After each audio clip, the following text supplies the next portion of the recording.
Well, welcome to the Business Spotlight series. My name is Tanner O'Brien. I'm a senior partner here at ActionCOACH in Central Texas. And today I am joined by Eric Beckers, who is the owner of MiliMatch. Very excited to be sitting down, having some conversation. Eric, thank you so much for taking time out of your day to sit here and chat with me today. Before we kind of dive into really kind of the different layers of becoming an entrepreneur business and all the fun stuff that comes along with that, if you would, give us a little bit of background on you and tell us a little bit about the business. Sure. First of all, thank you very much. It's an honor to be invited to this and talk to you. I appreciate it. A little bit of background. Gosh, very interesting. Born and raised in New Orleans, and attended Louisiana State University, and then after that, I got thrown into the business world. So spent 7 years working for what was then a little small consulting firm, which grew into, in Washington, D.C., which grew into a global firm over 7 years, and then went from there, plane across the country to Microsoft in Redmond, Washington, and spent close to 4 years there, and then got the entrepreneurial bug from there. So MiliMatch is number 6 for me, and I've always been the one that managed to hook up with somebody with a crazy idea, either an engineer, a doctor, a PhD, and I was the business person. So I took something that was a thought, an idea, maybe a prototype, and built a company around it. And I've had 4 successful exits and 1 not so successful, which was number 2, but no fault of ours. It was in biotech. And this is the one that I'm most proud of. The technical founder is Manu Rahani. And he and I had a conversation over the course of 6 months. And he had perfected the technology at a very successful consulting firm. But he said, I want you to take the technology, go and commercialize it, start a company. So I did that about 3.5, close to 4 years ago. And we have been finding our footing and what we're about and what the technology is. The technology is incredible. It's in the field of cognitive natural language processing, which is a fancy way of saying is that we can measure meaning or behavior from written text in relationship to something, such as a role, a culture, a team, and so forth. And I'm really proud of this one because it's the first company I've ever started to where I actually understand what we do, as opposed to Medicare, Medicaid, billing, fiber optic instrumentation for downhole oil drilling, things of that nature. So. Well, that's really cool. What's some of the application that the technology is being used for currently? We started out as I carried on the work from Manu in the field of caregiving, okay? And it was identifying caregivers through asking them 5 questions. Why do you want to be a caregiver? Tell us a time where you took care of somebody. And that's what the technology is. It's just 5 questions. But what we have patents on and proprietary algorithms, it's not what you say, it's how you say it. So we can measure 24 behavioral attributes under that. So it was very helpful. This was pre-COVID, and actually finding those people that wanted to be a caregiver and that imbued those qualities of what it takes to be a great caregiver, and then matching that to patients, to clients, what their needs were, so that they can form a relationship that could be successful and drive quality of care. COVID hit, took a big hit on that market, and we pivoted. And we found out that our technology can, and insofar as I know, one of the only ones out there, objectively measure culture within a company and a corporation. When I say culture is the behavior of the individuals within a company. So our clients were looking for things such as to measure engagement, increase communication, drive productivity, increase productivity, or doing succession planning or recruiting. by measuring behavior. So we like to say that behavior is really important as opposed to personality. Personality is who you are. Behavior is how you think and what you do. And we have the technology that can measure a person in a role and see how they behave, and also predict that also for future roles. So it's exciting. We're working with PE firms, venture capital, large corporations, and change management firms that are using our data and analysis on behalf of their clients to put in qualitative programs and also to measure the effectiveness of those programs. Oh, that's really cool. That was going to be kind of my next question in terms of kind of the business clients you work with and kind of who is it, larger firms, things like that. And I think you just answered it. Is there kind of a general use case for this for that medium to smaller size business that, you know, maybe is listening to this today? Things that's really cool as they continue to grow. Is there kind of some opportunity for that market to get into this technology as well? Yeah, so I'll tell you this is that, and from my own personal experience, when you're under 50 people, you get to know everybody pretty much. You're around them. When it gets over 50, it gets a little bit more difficult. Over 100 starts to get really difficult. So the use cases that we're doing is people want to know what their culture is. And it goes back to this, if you want to use this analogy, the technology that we use, and it's very rapid, very effective, is getting the right people on the bus in the right seats, and for succession planning, who gets to drive the bus. So that's all the way from internal recruiting to external recruiting, or switching people around or assigning people to different projects. And it's not about the whole emphasis of me starting MiliMatch was so that people can realize their greatest potential. And that comes from being in the right role with the right team. So we address things such as retention. Okay. And what causes retention? Well, people are in the right roles, they're productive, they feel recognized. And the adverse effect of that is when you're in the wrong role, you're not challenged, wrong teammates, bad apples, things of that nature. So I wanted to take and use this technology for good and not to take and ferret out people in a company. So That is so cool. I'm definitely fascinated by it. But I'd love to take a step back and just kind of talk about. So this is company number 6 for you. Um, Long journey throughout life and in different experiences, things like that. And I want to kind of go back to that start of company number 1, moving from a basically an employee working for somebody else and starting that first company. If you when you reflect back on that, what was that experience like? Was there a lot of fear, some anxiety, some excitement around that? Kind of, you said you got the entrepreneurial bug. How did that process come about for you? well, it was kind of out of necessity. So after I left Microsoft, I moved back to New Orleans um, for personal reasons, and found myself in New Orleans. And I didn't want to. New Orleans wasn't known as a high tech uh, city. So I happened to be introduced to a physician and an engineer that had an idea for radiology software online. Went in there with all the arrogance that you can muster up. Is it going to be the next .com, this and everything else? Quickly found out is that I knew absolutely nothing.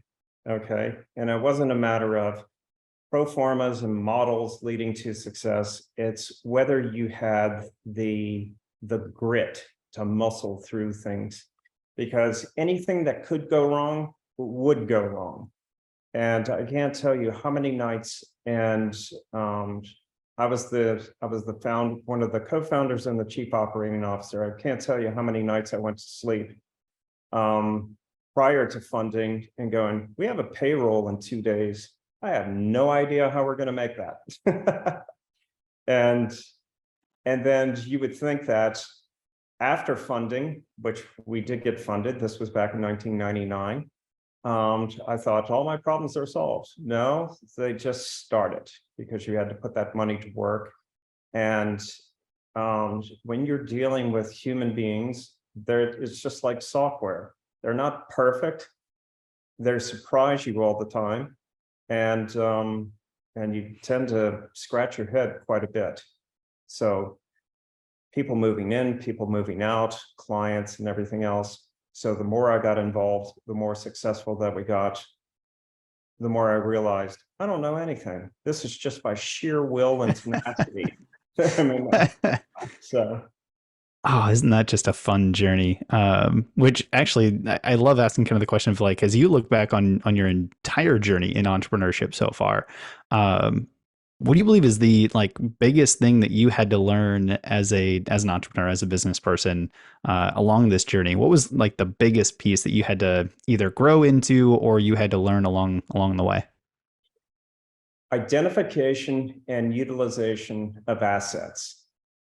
And that is people. And just because somebody has experience in something doesn't mean that they are going to apply that in your company. And it's sort of like mechanics. Okay, they all know how to do the job, but some of them are very good at it, some of them are mediocre, and some of them are absolutely poor. So it's how do you identify those assets and how do you utilize them? And the biggest thing that I had to learn was that transition from being a manager and managing people to leading people. And those are two different skill sets. Mm.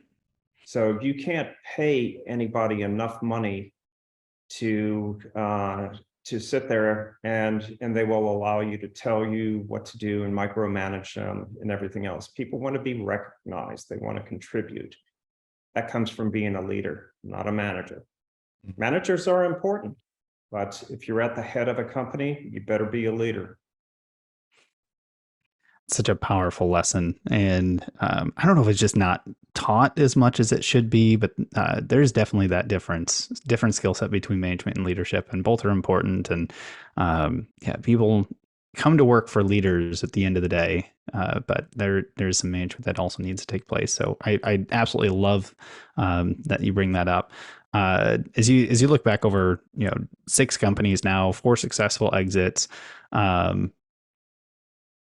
What is the maybe not the one defining, but is there a memorable challenge or hurdle roadblock that you encountered along the way that really allowed you to become the business person that you are currently?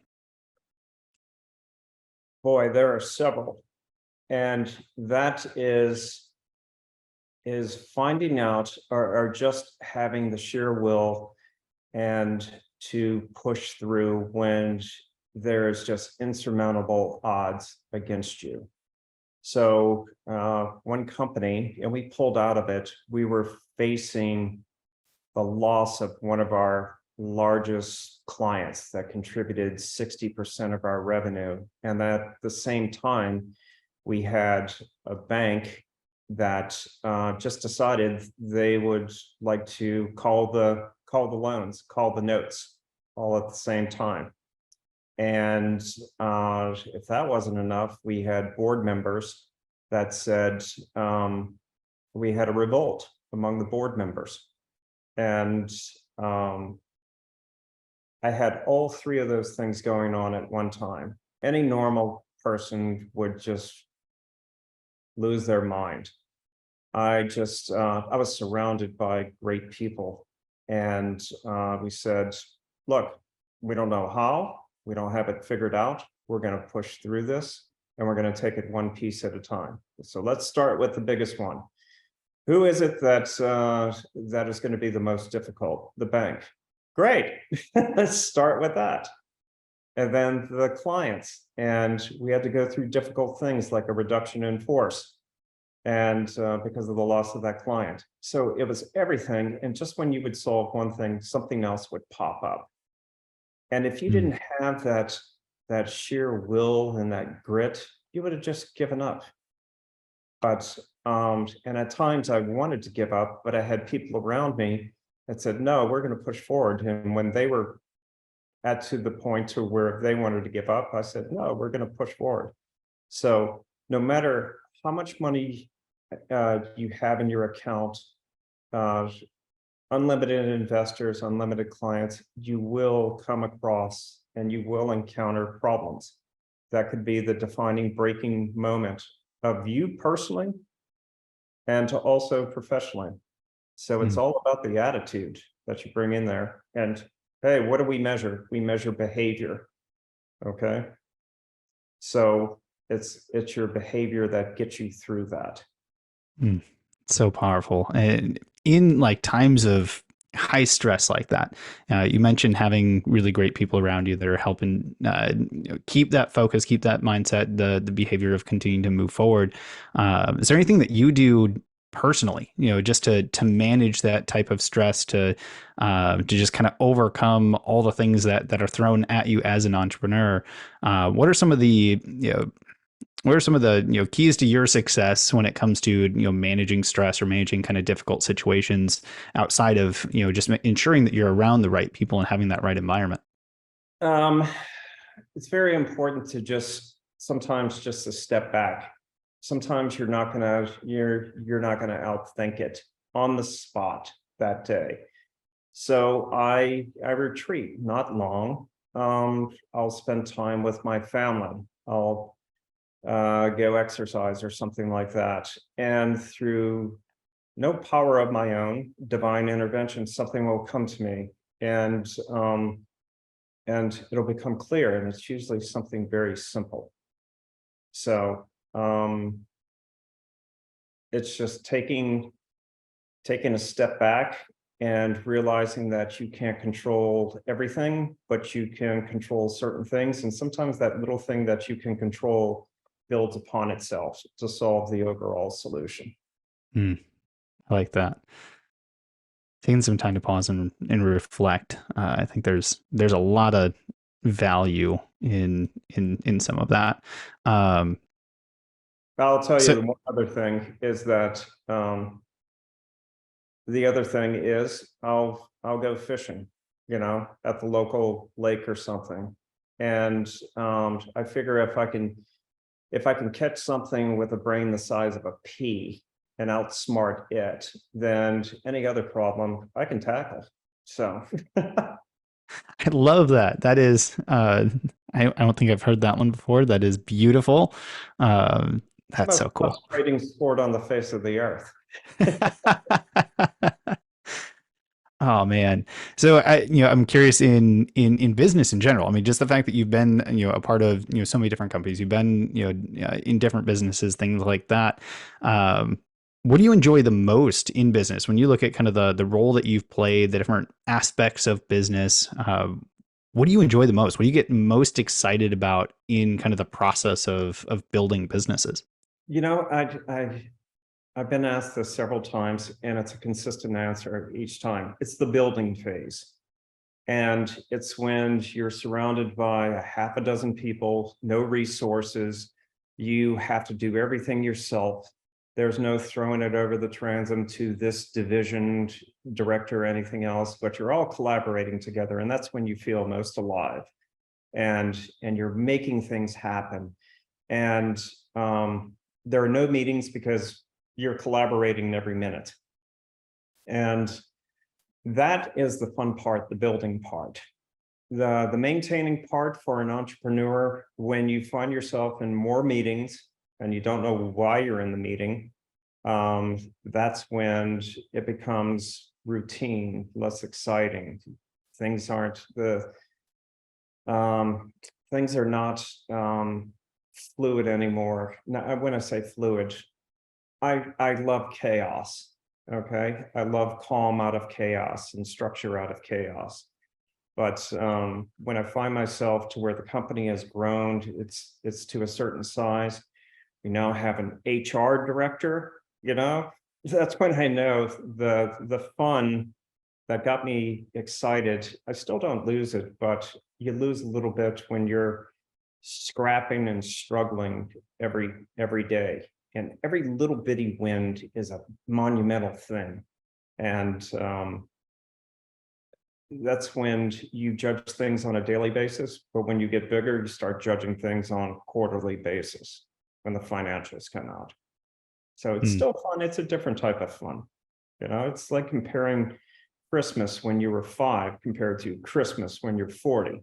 Still fun, but not to the same degree. What are you talking about? You mean it's not as much fun when you're not a little kid with all the toys and everything underneath the tree? Dad always gets left out. The family's like, Dad gets whatever he wants when he wants. So Christmas is no different. So here's a card. I can understand that 100%. Yeah. No, that's beautiful. And Eric, I want to be respectful of our time here. I know we're kind of coming up on the time that we've allocated. Before we kind of wrap up with the final question, I'd love to just ask everyone before we finish out here. For those that are watching that want a little bit more information, that want to connect with you, that want to learn more about MiliMatch, where can they go? Give us some contact information or links that we can go to. Where can we find out more information? Sure. You can go to the website, which is MiliMatch, MiliMatch.com. And MiliMatch, Milli means 1,000 and match is match, 1,000 matches. So when you think about our technology, it's matching people to positions, to teams, and teams to this. So it's 1,000 matches.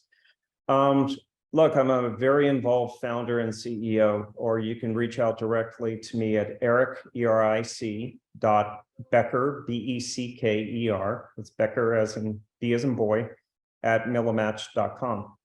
So I stay very involved. I get personally involved in certain clients, certain projects. I always like to help the underdog out there also. And those underdogs come in big sizes, small sizes, and everything in between. Excellent. I appreciate that. And for those that are watching, I'll make sure to put the links in the description below. So as soon as we wrap up here, make sure you click on those, reach out to Eric, say hi. Making connections on these things is always a phenomenal way to just kind of build our community here. So with that, Eric, I want to wrap up with our final question, and that is, what is most inspiring to you today? Seeing people that I've surrounded myself with, and leading them and mentoring them, and seeing them achieve things that they didn't think that they were capable of, or they thought were impossible, and just empowering them with that ability to succeed, and giving them showing them that I have confidence in them, that I have trust in them, and people excel with positive reinforcement that way. Once again, we go back to leading versus managing. Hmm. So that's what I like to see. People develop and grow. And out of my companies, I can't tell you how many people I've mentored that became entrepreneurs themselves. And that's great. So I was taught, I have mentors, they taught me, and it's something to take and pass on. So you Love want to see everybody that you work with do great things. And then there's life beyond MiliMatch, and I want to see them go and create their own MiliMatch or whatever. it. It's fantastic. Eric, thank you. Congratulations on everything you've accomplished so far. I'm excited to continue to watch the business grow and everything that Thank comes you. beyond it. I appreciate the time that you've taken to sit down with me today. It has been a true pleasure to get to know you a little bit better and hear a little bit more about the business and your journey thus far. Same here. It's been an honor, and it's certainly been a pleasure. And thank you so much for this opportunity. Of course.